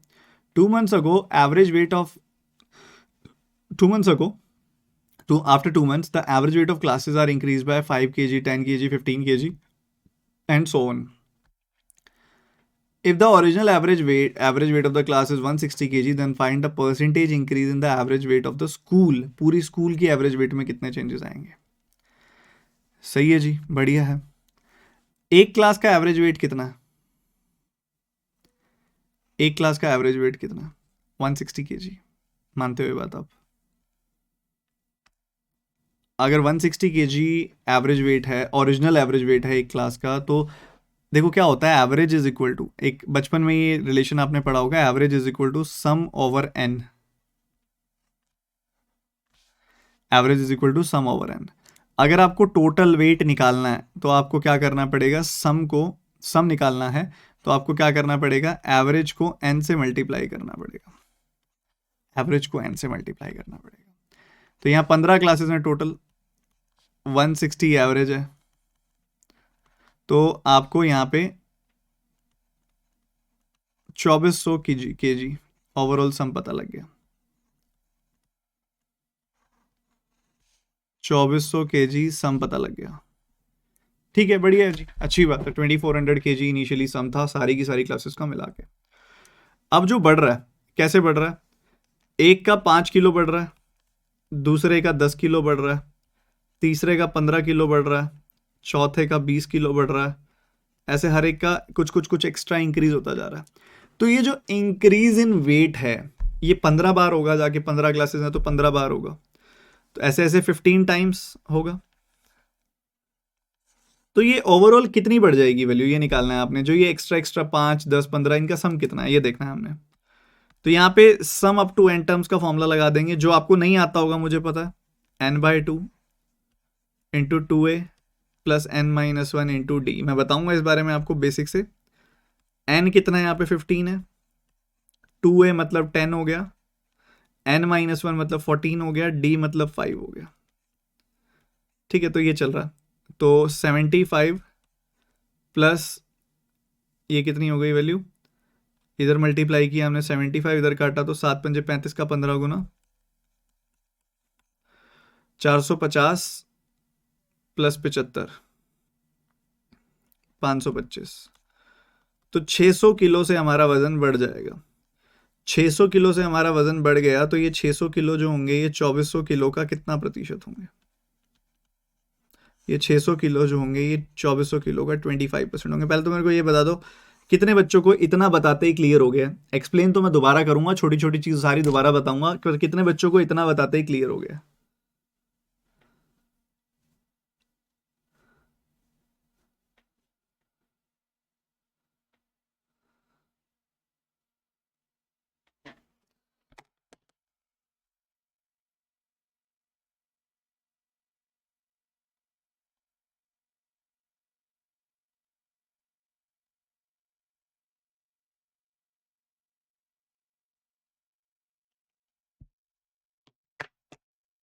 चलो, अब इसके लिए ना आपको एक छोटी सी चीज पता होनी चाहिए। वो छोटी सी चीज क्या है, पहले उसके बारे में बात कर लेते हैं।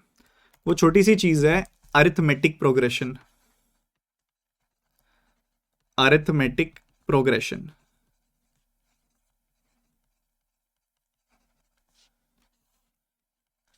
जब आपके सामने कुछ ऐसे नंबर्स का ग्रुप आपको दिया जाए जिनके बीच में डिफरेंस सेम हो, जैसे कि 2, 5, 8, 11, 14, 17, 20, ऐसे ऐसे आपको दिया जा रहा है। आप नोटिस कर रहे हो यहाँ पे नंबर जो है 3, 3, 3, 3, 3, 3 से बढ़ता जा रहा है। यहाँ पे जो नंबर है वो हाँ 3, 3, 3 से बढ़ता जा रहा है। नंबर जो है 3, 3, 3 से इंक्रीज होता जा रहा है। मतलब हम कह सकते हैं कि यहाँ पे कॉमन डिफरेंस जो है वो सेम है। कॉमन डिफरेंस जो है वो सेम है। जब आपको ऐसे नंबर्स दिए जाएं जिनका कॉमन डिफरेंस सेम होता है, ऐसे ग्रुप ऑफ नंबर्स को हम बोला की कैरेक्टरिस्टिक होती है ये। ऐसे ग्रुप ऑफ नंबर्स को बोला जाता है कि वो नंबर ए पी में है, अरिथमेटिक प्रोग्रेशन में है, क्योंकि वो एक जैसा बढ़ रहे हैं या फिर एक जैसा घट भी सकते हैं। मान लो ऐसे नंबर्स हो गए, मान लो ऐसे नंबर्स हो गए, तो इनको भी हम ऐसा ही बोलेंगे कि ये अरिथमेटिक प्रोग्रेशन में है, क्योंकि इसमें भी नंबर एक जैसा घट रहे हैं। जब नंबर एक जैसा घटते हैं या एक जैसा बढ़ते हैं, ऐसे नंबर्स को बोला जाता है कि वो नंबर अरिथमेटिक प्रोग्रेशन में है। अब मान लो इसमें एक कुछ स्टैंडर्ड चीजें होती हैं। स्टैंडर्ड चीजें क्या, कि हम फर्स्ट टर्म को हमेशा ए बोलते हैं, फर्स्ट टर्म को हम ए बोलते हैं, हम कॉमन डिफरेंस को बोलते हैं डी। ये पॉजिटिव भी हो सकता है और अगर डिक्रीज हो रहा होगा तो नेगेटिव भी हो सकता है। अगर इंक्रीज हो रहा होगा तो पॉजिटिव नंबर होता है, डिक्रीज हो रहा होगा तो नेगेटिव भी हो सकता है। ठीक है, ये कैसे निकालते हो आप, ये निकालते हो आप second term minus first term करके, या फिर third term minus second term करके, या फिर fourth term minus third term करके, या फिर fifth term minus fourth term करके, कैसे मर्जी निकाल लो। ठीक है, ऐसे करके आप कॉमन डिफरेंस निकाल सकते हो, और कॉमन डिफरेंस पॉजिटिव भी हो सकता है, नेगेटिव भी हो सकता है। तो इस हिसाब से हम कहेंगे कि अगर हमारी फर्स्ट टर्म ए है तो सेकंड टर्म होगी उससे डी ज्यादा, थर्ड टर्म होगी और उससे डी ज्यादा, फोर्थ टर्म होगी उसमें और डी ज्यादा, फिफ्थ टर्म होगी और उसमें डी ज्यादा, सिक्स्थ टर्म होगी और उसमें डी ज्यादा, सेवंथ टर्म होगी और उसमें डी ज्यादा, ऐसे चलता जाता है। तो आप नोटिस कर रहे हो, ये फर्स्ट टर्म है आपकी, ये सेकंड टर्म है आपकी, ये थर्ड टर्म है आपकी, ये फोर्थ टर्म है आपकी, ये फिफ्थ टर्म है, ये सिक्स्थ टर्म है, ये सेवंथ टर्म है। तो ऐसे करते करते nth टर्म क्या होगी आपकी, nth टर्म क्या होगी बच्चे, देखो आप देख रहे हो, जब टर्म सेवंथ है तो डी के आगे 6 लगा हुआ है, जब टर्म सिक्स्थ है तो डी के आगे 5 लगा हुआ है, जब टर्म फिफ्थ है तो डी के आगे 4 लगा हुआ है, जब टर्म फोर्थ है तो डी के आगे 3 लगा हुआ है, जब टर्म थर्ड है तो डी के आगे 2 लगा हुआ है, जब टर्म सेकंड है तो डी के आगे 1 लगा हुआ है। तो जब टर्म nth होगी तो डी के आगे n-1 लगा हुआ होगा। इसलिए nth टर्म का एक फॉर्मूला अक्सर हमें रटने के लिए कहा जाता है, जो हम रटते तो नहीं है, कॉन्सेप्चुअली याद रखना चाहिए इसको कि ये nth टर्म होती है a + n-1 इंटू डी। तो मतलब अगर आपके पास a की और d की वैल्यू है तो आप कोई मर्जी टर्म निकाल सकते हो, आप 14th 18th 200th 190th कोई मर्जी टर्म निकाल सकते हो a और d और n का इस्तेमाल करते हुए। ठीक है, और इसी के साथ एक और फॉर्मूला होता है, अगर आपको मान लो सम निकालना हो, मान लो आपको पहली 4 टर्म्स का सम निकालना है, first term plus second term plus third term plus fourth term, तो आप इसको मैनुअली जोड़ सकते हो। आपको पहली 7 टर्म्स का सम निकालना है, उनको भी आप मैनुअली जोड़ सकते हो। पर आपको मान लो 15-20 टर्म्स का सम निकालना है तो मैनुअली नहीं जोड़ा जाएगा ना, तो वहां पे फॉर्मूला लगता है। तो sum up to n terms का फॉर्मूला होता है n/2 into 2a plus n-1 into D. अक्सर इसका इस्तेमाल हो जाता है कई बार, तो पता होना चाहिए, ये सारी बेसिक चीजें जरूरत पड़ सकती है। जैसे कि जरूरत पड़ी, अभी आपके सामने जरूरत पड़ी थी, तो अब हम उसको दोबारा बात करेंगे। तो हमें पता है कि average is equal to sum over N, sum को एन से डिवाइड कर देते हैं तो एवरेज आ जाता है, तो एवरेज को एन से मल्टीप्लाई करेंगे तो सम आ जाना चाहिए। जी सही बात है, सम आ जाता है एवरेज को एन से मल्टीप्लाई करने पे, एवरेज को एन से मल्टीप्लाई करने पे सम आ जाता है। एवरेज कितना है 160, क्लासेस कितनी है 15, तो 160 इंटू 15 किया तो हमें मिल गया 2400 kg सारे के सारे बच्चों का सम आ गया, सारे के सारे बच्चों का सम आ गया। पहली क्लास से लेके 15वीं क्लास तक का सम आ गया हमारे पास, पहली क्लास, दूसरी क्लास, तीसरी क्लास, चौथी क्लास, और ऐसे करते करते करते करते 15th क्लास तक का हमारे पास ऑलरेडी सम है। फिर कहता है कि ना इस पहली क्लास का वजन 5 किलो बढ़ गया, दूसरी क्लास का वजन 10 किलो बढ़ गया, तीसरी क्लास का वजन 15 किलो बढ़ गया, चौथी क्लास का वजन 20 किलो बढ़ गया, और 15वीं क्लास का वजन ऐसे ही आगे बढ़ता जाएगा, इतने केजी से बढ़ जाएगा। ठीक है, 20 ये देखो 5 × 1 है, ये 5 × 2 है, 5 × 3 है, 5 × 4 है, तो ये 5 × 15 इधर 75 kg से बढ़ जाएगा। तो इन सारी हमें क्या बताना है, कितने से इंक्रीज हो रहा है, इन सब का सम चाहिए अपने को। हमें सम चाहिए 5, 10, 15, 20 dot dot dot dot dot 75 तक का सबका सम चाहिए, इन सारी वैल्यूज का सम निकालना है। तो हम फॉर्मूला लगाएंगे sum up to n terms का। वो क्या होता है, n/2 × 2a + n-1 × d। तो इधर हमें दिखाई दे रहा है कि फर्स्ट टर्म में 5, कॉमन डिफरेंस है, कॉमन डिफरेंस कितना है, वो भी 5, और n की वैल्यू 15 है। तो n/2 × 2a + n-1 × d करके हमने निकाल लिया, सम कितना आ गया 600। मतलब इन सारी क्लासेस का वजन जो बढ़ेगा वो 600 से बढ़ेगा, और 600 2400 का 1/4 होता है, 25% होता है। तो मजा कितने बच्चों को आ गया ये बता दो इस प्यारे से कॉन्सेप्ट को सीख के, जल्दी से बता दो।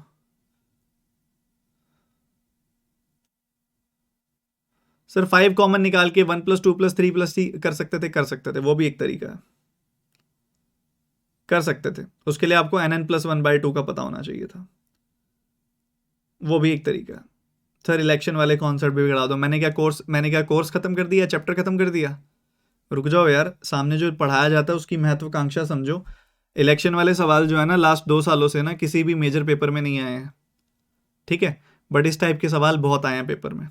बता दूं आपको, ये इलेक्शन वाले जो क्वेश्चंस है ना are more important for your SSC types paper, ठीक है, बट इस टाइप के सवाल आते हैं आपके बैंक के पेपर्स में।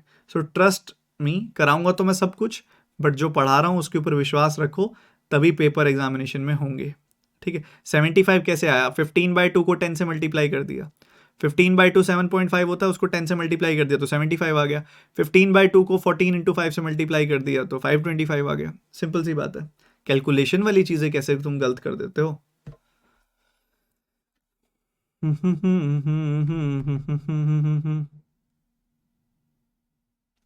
ये क्वेश्चन करेंगे सारे बच्चे फोकस के साथ, ऐसे सवाल आ रहे हैं पेपर में आजकल।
In a class, all the students have equal heights. Equal number of new students of same heights joined the class. All the students have equal heights. Equal number of students. जितने पहले थे उतने ही और आ गए, ठीक है, मतलब जितनी हाइट का सम पहले था उतनी हाइट का सम और जुड़ गया। At some time, after some time, height of original students increased by 40% and height of new students increased by 60%. Find the percentage increase in all the class. 50% से percentage increase हो जाएगा, कहानी खत्म।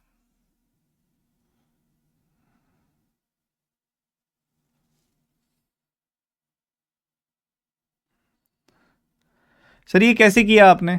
बच्चों एक बात बताओ, पहले जितने भी लोग थे उनकी हाइट का सम मान लो 100x था। पहले जितने भी लोग थे उनकी हाइट का सम जो था 100x था। अब जो नए लोग हैं उनकी हाइट का सम भी 100x है, सेम सेम है। तो इन दोनों वैल्यूज का सम कितना हो जाएगा? इन दोनों वैल्यूज का सम हो जाएगा 200x। अगर पहले वाली वैल्यू को हम 40% बढ़ा रहे हैं मींस 40x बढ़ जाएगी ये वैल्यू। अगर इस वैल्यू को हम 60% से बढ़ा रहे हैं तो ये वाली वैल्यू 60x से बढ़ जाएगी। Overall 100x, 40x plus 60x, overall 100x से बढ़ जाएगी value. So this 100x is 50% of 200x। पर एक कॉमन सेंस भी ये तो है ना, पहली वैल्यू और दूसरी वैल्यू दोनों बराबर हैं, बेस वैल्यूज बराबर हैं, क्योंकि पहले वाली हाइट्स का सम और बाद वाली हाइट्स का सम सेम होगा। अगर पहले वाली वैल्यू 60% बढ़ा रहे हो और बाद वाली वैल्यू 40% बढ़ा रहे हो तो ओवरऑल जो वैल्यू बढ़ेगी वो इन दोनों के बीचों बीच होगी, और इन दोनों के बीचों बीच मतलब 50% होगी। ठीक है, 50% होगी। ठीक है, तो दिस इज द आंसर। बहुत प्यार से, बहुत आराम से हम निकाल सकते हैं, समझ सकते हैं। 60% 40% का एवरेज निकाल लेंगे 50%, और अगर हम प्रॉपर सिस्टमेटिक ढंग से चलना चाहते हैं तो ऐसे चल सकते हैं। ठीक है, चलिए एक छोटा सा ब्रेक लेते हैं, पानी वानी पी लीजिए, जिसने वॉशरूम जाना है वॉशरूम जाइए, और फिर रिज्यूम करते हैं क्लास को। जल्दी से जाके आइएगा, कुछ और बेहतरीन चीज़ें सीखेंगे। ठीक है, या ऐसा करते हैं अभी क्लास एंड ही करते हैं, रुको ब्रेक नहीं करते, क्लास एंड ही करते हैं। और बाकी अब मेजोरिटी आपके जो बेसिक परसेंटेज फंडामेंटल क्वेश्चंस हैं वो हो चुके हैं, कोर टाइप्स बेस्ड क्वेश्चनर है वो मंडे से करेंगे सेटल। ठीक है, तबीयत भी थोड़ी ठीक हो जाएगी। आज ना मेरी अभी 3 बजे भी क्लास है मेंस की, और शाम को 6:30 बजे भी मेंस की क्लास है यूट्यूब पे। थोड़ा सा मैं एनर्जी सेव कर लेता हूँ, तबीयत भी थोड़ी डाउन है तो अभी इसको सेव करके मेडिसिन वगैरह लेके रेस्ट कर लेता हूँ। ठीक है, bye bye, God bless you. मैं चाहता नहीं था आज की क्लास कैंसिल हो, मतलब इसलिए मैं कहा यार जितना पढ़ाया जाएगा मैं उतना पढ़ा दूंगा। ठीक है, गॉड ब्लेस यू बच्चों, मिलते हैं अगली क्लास में। परसेंटेज की सारी वीडियोस देख लीजिए आप, परसेंटेज टू फ्रैक्शन अच्छे से देख लीजिए, फर्स्ट क्लास अच्छे से देख लीजिए, बाकी क्लासेस अच्छे से देख लीजिए, और वेन डायग्राम का जो बेसिक्स मैंने है इसी कोर्स में अपलोड कर दिया वो भी देख लीजिए।